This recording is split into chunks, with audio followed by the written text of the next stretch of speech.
ರಾಜ್ಯ ಬಿಜೆಪಿಯಲ್ಲಿ 5 ಕ್ಷೇತ್ರಗಳ ಅಭ್ಯರ್ಥಿಗಳ ಘೋಷಣೆ ಇನ್ನೂ ಆಗಿಲ್ಲ.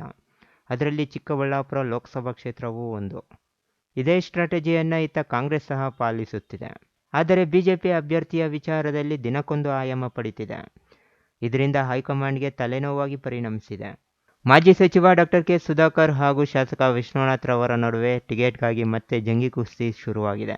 ಅದೇನದು ಅಂತ ಈ ವಿಡಿಯೋದಲ್ಲಿ ಕಂಪ್ಲೀಟ್ ಮಾಹಿತಿಯನ್ನು ನಿಮ್ಮ ಮುಂದೆ ಇಡ್ತೀನಿ. ಅದಕ್ಕೂ ಮುನ್ನ ನಮ್ಮ ಚಾನಲನ್ನು ಇನ್ನೂ ಸಬ್ಸ್ಕ್ರೈಬ್ ಆಗಿಲ್ಲ ಅಂದರೆ ಈಗಲೇ ಸಬ್ಸ್ಕ್ರೈಬ್ ಆಗಿ ಬೆಲ್ ಐಕಾನ್ ಮೇಲೆ ಕ್ಲಿಕ್ ಮಾಡಿ. ಗೆಳೆಯರೇ, ಈ ಬಾರಿ ಲೋಕಸಭಾ ಕ್ಷೇತ್ರ ತೀವ್ರ ಕುತೂಹಲ ಮೂಡಿಸಿದೆ. ರಾಜ್ಯದಲ್ಲಿ ಬಿಜೆಪಿ ಹೈಕಮಾಂಡ್ ಈಗಾಗಲೇ 20 ಕ್ಷೇತ್ರಗಳ ಅಭ್ಯರ್ಥಿಗಳನ್ನು ಘೋಷಣೆ ಮಾಡಿದೆ.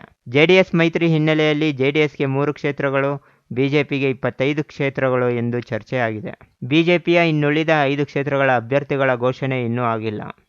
ಅದರಲ್ಲಿ ಚಿಕ್ಕಬಳ್ಳಾಪುರ ಲೋಕಸಭಾ ಕ್ಷೇತ್ರವೂ ಒಂದಾಗಿದೆ.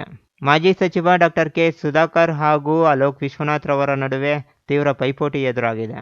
ಬುಧವಾರ ಡಾಕ್ಟರ್ ಕೆ ಸುಧಾಕರ್ ಅವರಿಗೆ ಟಿಕೆಟ್ ಪಕ್ಕಾ ಆಗಿದೆ. ಸಂಭಾವ್ಯರ ಪಟ್ಟಿಯಲ್ಲಿ ಅವರ ಹೆಸರು ಮುಂಚೂಣಿಯಲ್ಲಿದೆ ಅಂತ ಸಾಮಾಜಿಕ ಜಾಲತಾಣಗಳಲ್ಲಿ ಹರಿದಾಡತೊಡಗಿತು.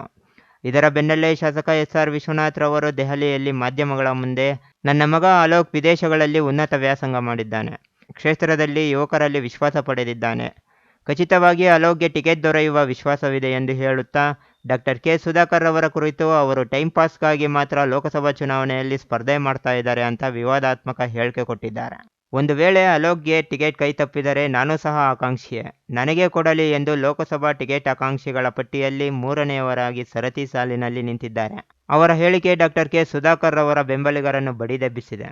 ನಂತರ ಆದ ಬೆಳವಣಿಗೆಯಲ್ಲಿ ಸಾಮಾಜಿಕ ಜಾಲತಾಣಗಳಲ್ಲಿ ಡಾಕ್ಟರ್ ಕೆ ಸುಧಾಕರ್ ಅವರಿಗೆ ಟಿಕೆಟ್ ಸಿಕ್ಕಿದೆ ಎಂದು ಹೇಳಿ ಬೆಂಬಲಿಗರ ಅಭಿನಂದನಾ ಪೋಸ್ಟ್ಗಳು ವೈರಲ್ ಆದವು.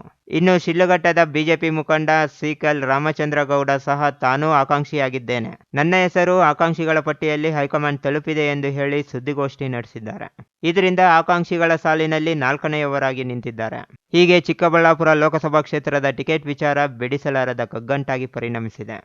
ಇದಕ್ಕೆ ಮಾರ್ಚ್ 22ರಂದು ಅಭ್ಯರ್ಥಿಗಳ ಘೋಷಣೆಯಾಗಿ ಎಲ್ಲಾ ಗೊಂದಲಗಳಿಗೆ ತೆರೆ ಬೀಳಲಿದೆ. ಇನ್ನು ಇದು ಬಿಜೆಪಿ ಕತೆ ಆದರೆ ಕಾಂಗ್ರೆಸ್ನಲ್ಲಿಯೂ ಸಹ ಟಿಕೆಟ್ ಬಿಕ್ಕಟ್ಟು ಜೋರಾಗಿದೆ.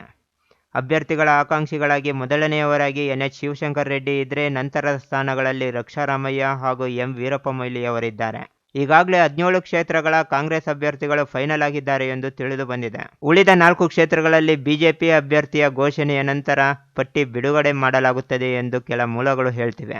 ಅದರಲ್ಲಿ ಚಿಕ್ಕಬಳ್ಳಾಪುರ ಕ್ಷೇತ್ರದ ಹೆಸರು ಇದೆ. ಇನ್ನು ಅಭ್ಯರ್ಥಿಯ ವಿಚಾರದಲ್ಲಿ ಶಾಸಕ ಪ್ರದೀಪ್ ಈಶ್ವರ್ ರವರ ನಿಲುವು ಸಹ ಮುಖ್ಯವಾಗುತ್ತೆ ಅನ್ನೋದು ಕೇಳಿ ಬರ್ತಿದೆ. ಹೀಗೆ ಕಾಂಗ್ರೆಸ್ ಹೈಕಮಾಂಡ್ಗೂ ಚಿಕ್ಕಬಳ್ಳಾಪುರ ಲೋಕಸಭಾ ಕ್ಷೇತ್ರದ ಟಿಕೆಟ್ ವಿಚಾರ ತಲೆನೋವಾಗಿ ಪರಿಣಮಿಸಿದೆ.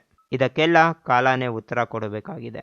ನೋಡಿದ್ರಲ್ಲ ಸ್ನೇಹಿತರೆ, ಈ ಮಾಹಿತಿ ನಿಮಗೆ ಇಷ್ಟವಾಗಿದೆ ಅಂತ ತಿಳ್ಕೊತೀನಿ. ವಿಡಿಯೋಗೆ ಒಂದು ಲೈಕ್ ಕೊಡಿ, ಕಾಮೆಂಟ್ ಮೂಲಕ ನಿಮ್ಮ ಅನಿಸಿಕೆ ತಿಳಿಸಿ. ಮತ್ತೊಂದು ಟ್ರೆಂಡಿಂಗ್ ಅಪ್ಡೇಟ್ನೊಂದಿಗೆ ನಿಮ್ಮ ಮುಂದೆ ಬರ್ತೀನಿ. ಜೈ ಹಿಂದ್, ಜೈ ಕರ್ನಾಟಕ ಮಾತೆ.